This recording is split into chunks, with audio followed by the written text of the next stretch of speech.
changing.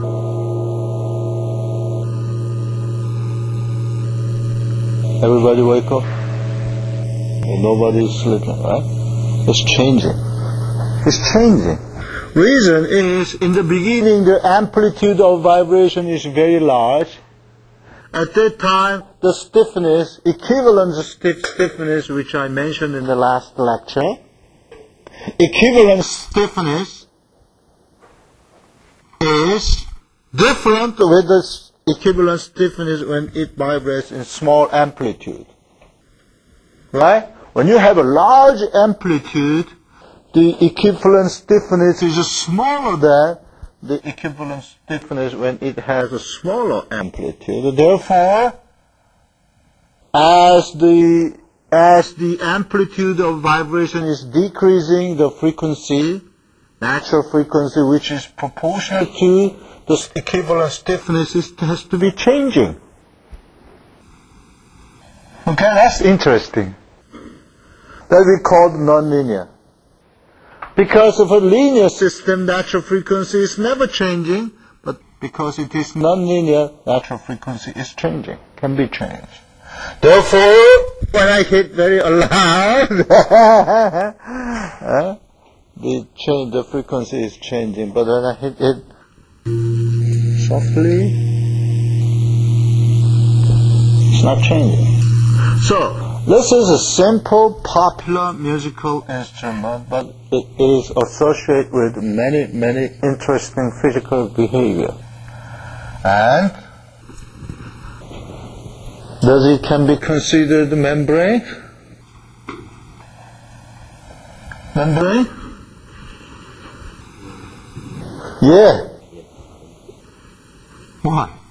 It is a circle, and if it is a circle, it has to produce non-harmonic sound, non-harmonic frequency, but it produces harmonic sound.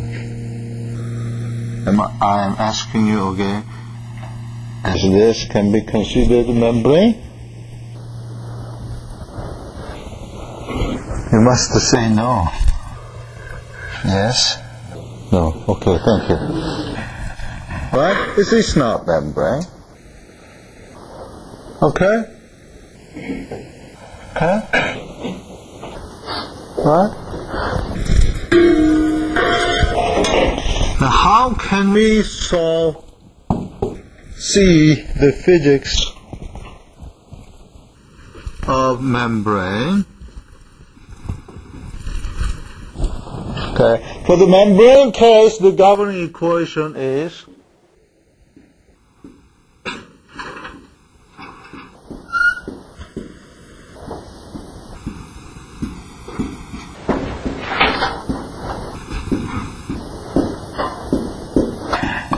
in this case, the low is the density. Okay. And how we solve this equation is simple. Let the displacement in this direction is no longer function of only x. It has to be function of x and y and t.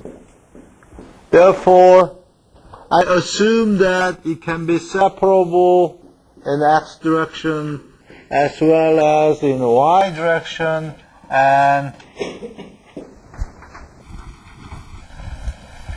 time. And then we plug this trial solution to the governing equation and blah, blah, blah, blah. Then this has to satisfy the boundary condition in x direction, and this has to satisfy the boundary condition in y direction. Right? Then we will get this kind of mode.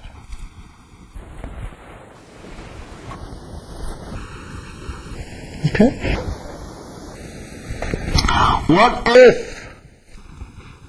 What if I have the plate, I have the element that has a reasonable thickness, so that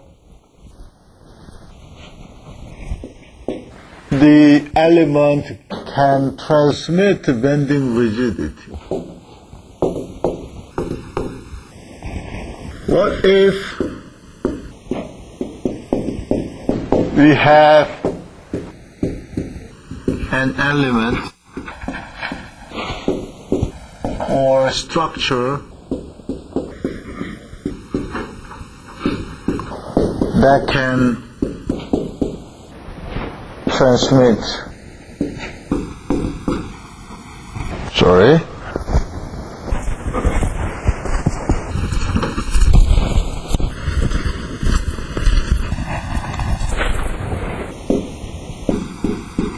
two T?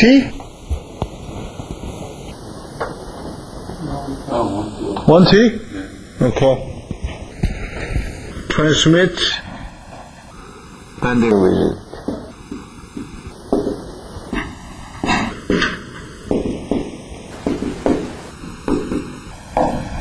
Okay. In this case, we have to see the element as a beam. Beam is the element that can transmit the shear force as well as moment. Right? And you learn the behavior of a beam in solid mechanics. Remember? In solid mechanics? Beam? Not beam. Beam and the beam is different element. Beam we cannot eat.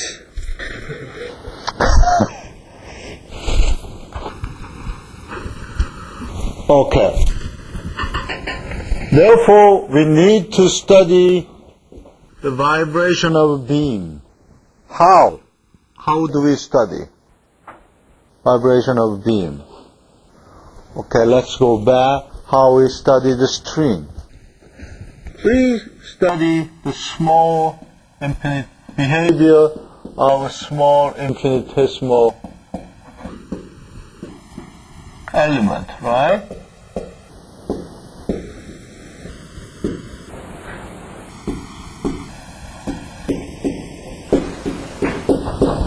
Right? So how we study the vibration of a rod, we study the relation between unbalanced force and the motion.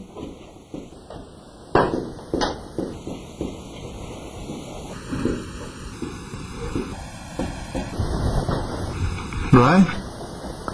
Then how we study the beam? We have to look at the infinitesimal element of a beam and associate the force acting on infinitesimal beam. Right?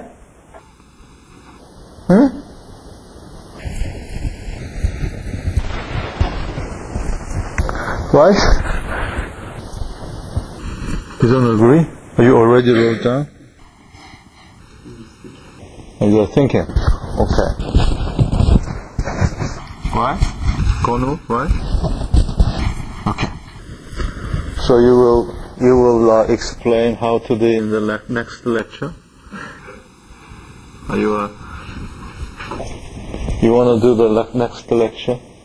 Because I mean the way explaining to you about the vibration of continuum is follows the same logic, right? Same logic. We always study the infinitesimal, the force, unbalanced force, and the motion of the infinitesimal element, and that brought us to have a governing equation, and then what we did? Solve the governing equation using separation of variable, and the separation of variable is to be determined. The function of x is determined by the boundary condition, and then that produces mode shape, and then each mode has natural frequency. That's it.